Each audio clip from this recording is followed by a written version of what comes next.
Guys, it's a beautiful morning on the farm, and if you do remember our ambitions for the 2024 plans, one of the plans was that by the end of 2024 we want to have 7,500 birds in production. So we have been lucky. We already have 2 flocks. One of them is full in production, the second one is just starting. Actually, that should be one of my next videos, showing you guys my flock that's starting. One of them is just starting to lay, and right here we have a brand new flock, in this chicken house right here. We've developed to the point where we can actually have a chicken house completely dedicated to brooding and rearing. So in this chicken house right here, which is actually just next to my dad's home, you guys do remember where we started from, yeah? Right there in the background is my dad's home. So this chicken house over here, currently we are brooding. Now these birds, today being a Friday, should be about day 6 because they were brought on a Sunday. So today should be their day 6. This time I've decided not to show you guys each and every day because I believe you guys understand what brooding is. I've made a lot of videos about brooding. So I just want to update you guys on exactly what's happening, what we've been doing. So we're going to go inside. I'll show you guys how we did the preparation. So that's the top of the chicken house right there. It's locked. As you can see, there's a padlock because we're not using it at all. And we're only using the bottom part right now to do the brooding. This is a disinfectant. This should be oiled. Yeah, I think this is actually just water. We were using it when we were using up there. The one for the bottom part is spoiled. It couldn't hold water anymore. So we decided to just use, this right here. So we are moving, guys. We're moving. And right inside here, this is our chicken house. I think we've run out of charcoal. So we use charcoal to brood. As you can see, we've been using charcoal, and right there is our brooder. This is our brooder, guys. Some of the tarpaulin, like this one, had a bit of holes, so we decided to cover it on the outside with other bags to ensure that our heat doesn't escape. You can see some of the buckets and the basins we've been using to prepare the water. Right there we have chick boxes, yeah? And maybe we'll go through some of the data very quickly. Okay, guys, so this is some of our data that we've been having over the past few days right here. So we brought in about 2,700 birds, and as you can see, this is the aging weeks, and this should be day 6, so 6 days, correct. And then you can see the mortalities. On day 1 we had 1, on day 2 we had 10, day 3 we had 17, which is usually the time when we peak in terms of mortalities, and then it started coming down. Yesterday and last night we had only 1. So I think we are really getting done with our mortalities, yeah?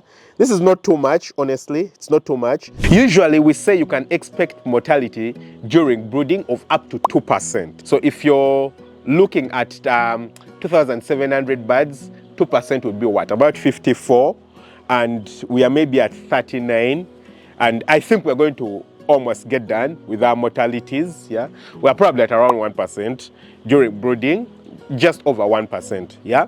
So I think we have done quite well. I'm not so worried. As you can see, we had 6, then 3, then 1. That means that it's trickling down. We might not have any more going forward. So I think we're done well with the brooding. You can see the section where we've been doing our brooding. Yeah, the chicken house was prepared, we disinfected it, cleaned it out, and let's just go inside and take a quick look inside the space where we're brooding. So since I'm going to enter the chicken house with my feet, I had to remove the gumboots. I have to disinfect my feet. So let's go and open it out right here. This is the feed we've been giving. I think it's getting done. Yeah, it's pellet feed. You can see, this is the pellet feed we are giving the birds. It's the pre-starter. We give it for just 1 week, and after that we switch it to the concentrate feed. And this is our brooder right here. This is our strange door, and we'll get in. Okay, guys, yeah. So you guys can see the brooder. You can see the birds. The birds, I'll pick just one. Okay. So these are our birds right here. You can see that they have already started to develop feathers. As you can see, these are feathers that they're already developing, and they look quite nice, yeah? If you can see them, they are properly distributed. We are using just 1 stove, and honestly, the brooder, I can honestly confess that has started appearing quite small. So we're going to have to expand this brooder, yeah. But you can see these are our trays, our feeding trays. They are paper trays. They're not paper trays, they're plastic trays. And it's where we feed the birds from. I raise it up, as you can see, yeah. So we place pellet feed that you can see right there, because it ensures that the birds have quick access to the food, yeah. The birds will always have quick access to the food. And as I pick the food up, you can see all the birds' curiosity is drawn towards me. Actually, as I speak, you can see all the birds racing towards me. Take a look at all that, yeah. The birds are racing towards me. For some reason, they just love to, you know, hear sounds and voices. So they're all racing towards me. They are very comfortable inside here. I'm standing inside here and I honestly feel very comfortable. It's quite warm, as you can see, yeah. Of course you can't see the warmth, but as you can see, the birds are properly distributed. They're not all skewed to one side. They look healthy, honestly, they do look healthy. These are the drinkers where we are giving them the water from, yeah. These are the drinkers. And there is water, so I'm happy.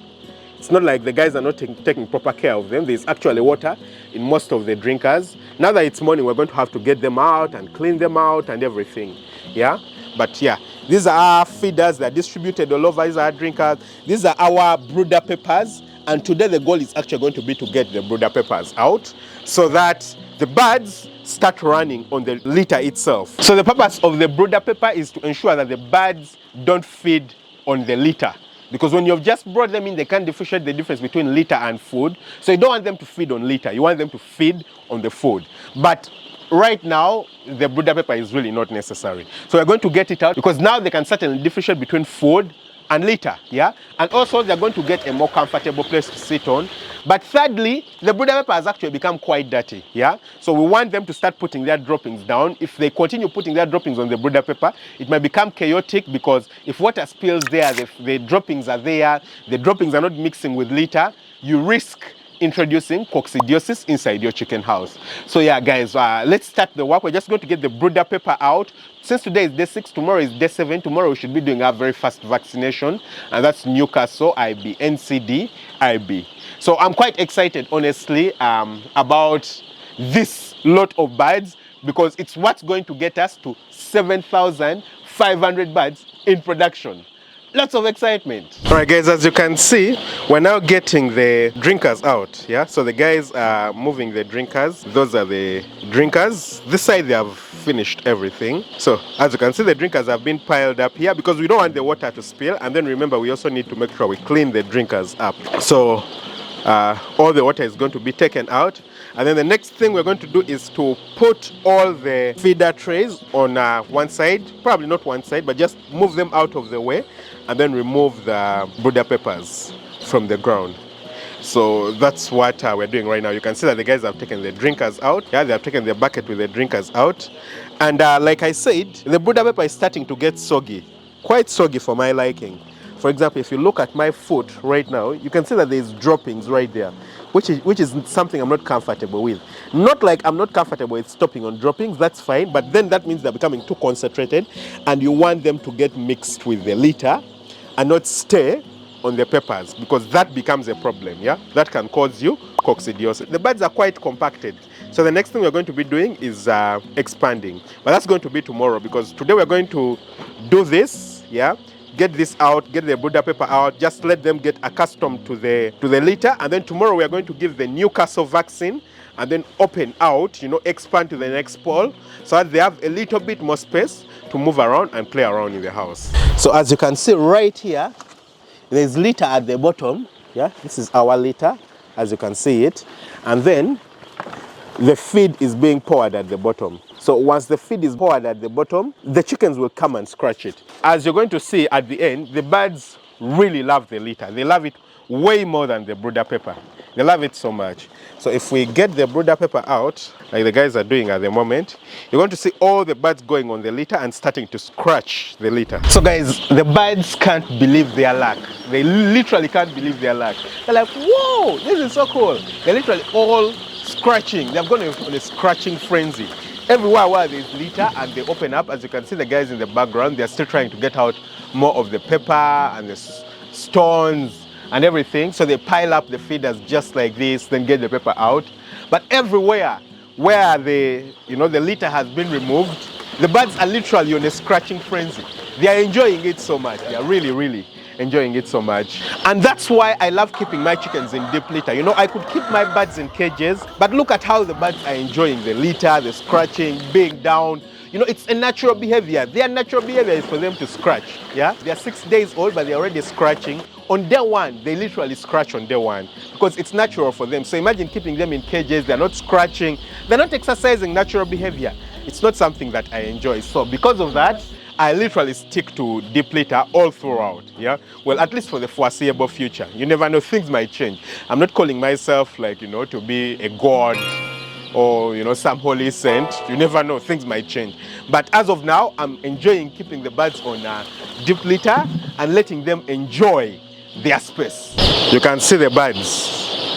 Yeah, there are quite many, guys. There are quite many, and these are going to give us a lot of eggs. Take a look at that. Meanwhile, guys, we have solar lamps. So this is solar, so we are using solar lights, as you can see, inside the entire house. We have quite a number of solar lights, and those are what we are using to light up. We don't want to depend on the, you know, the normal electricity, the hydropower, because we keep getting load shedding in our area. So to make sure that that doesn't happen, we just decided to use the solar lights for brooding, and it's working out very nicely. So guys, finally, the place is way more quieter compared to what it was like before, you know, because the pepper is out. They were all running on pepper. It's now very quiet because they're all running on the litter. But all their focus and all their attention is down in the litter. You know, all of them are just trying to scratch. Take a look at all that, yeah? They're all just trying to scratch. Maybe if we look at the further areas, take a look at that. They're all just trying to scratch down. And like I said, it's clear that they're quite compacted in their space. But tomorrow we're going to be expanding out. So these are the feeders, as you can see. So we'll just spread them so that, you know, they're not just looking for the feed from the litter, but so that they actually do have food, you know, their usual food. So that's, I think, plastic. Should be some plastic. Very dangerous. Always throw it out. And guys, you can see the birds over there in the corner. I think they're resting, yeah? You know, after eating, you need to rest. So a lot of them are just lying down and resting. Take a look at that. Looks very beautiful. And now that the feed is all inside, you know, we are placing the water down. So you can see the guys over there in the distance. They're slowly bringing in the drinkers. So those are the chick drinkers. As you can see, since we took the drinkers out, the birds got quite thirsty. So as you can see, when he places the drinker down, the birds quickly rush to it in order to get some water, as you can see right there. Yeah, the birds will go to it, as you can see, to get some drinking water because they are quite thirsty. They are quite thirsty. You can see them surrounding the drinkers. Yeah, of course there is less birds that side because there is more activity and people that side, and the birds don't want to be near people. Yeah, but as you can see, we have more birds this side. But once we do have all the drinkers distributed inside the chicken house, and then there is no people moving around, we're going to have equal distribution inside the chicken house. Yeah. So that's very beautiful. Take a look at that. Very, very beautiful. So guys, I think our main work for today is done. Yeah, we've removed the brooder pepper, and then we're giving the birds their water and some feed, and then we're going to just let them relax. You know, we've opened up the sides, as you can see right here, and in the background over there you can see that it's partially open to let in fresh air. Yeah, despite the fact that they are being brooded, you want to let in some fresh air because, as you can see outside, it's shining. Yeah, it's shining. You don't want it to be, you know, all because the birds are brooding and they need heat. You don't open up. You need to make sure that you have fresh air coming inside the brooder. So the brooder is properly aerated. You can see our stove that we're using for brooding. It has some heat inside. Yeah, it has some charcoal inside, so it's producing some heat. And it's going to be a cool, calm day. Tomorrow we're going to do our vaccination and weigh them to see how they are progressing for week 1. And I think we're going to have very, very good progress. Don't forget to hit the subscribe button, smash the notification bell. Catch you very soon with another video. Bye-bye.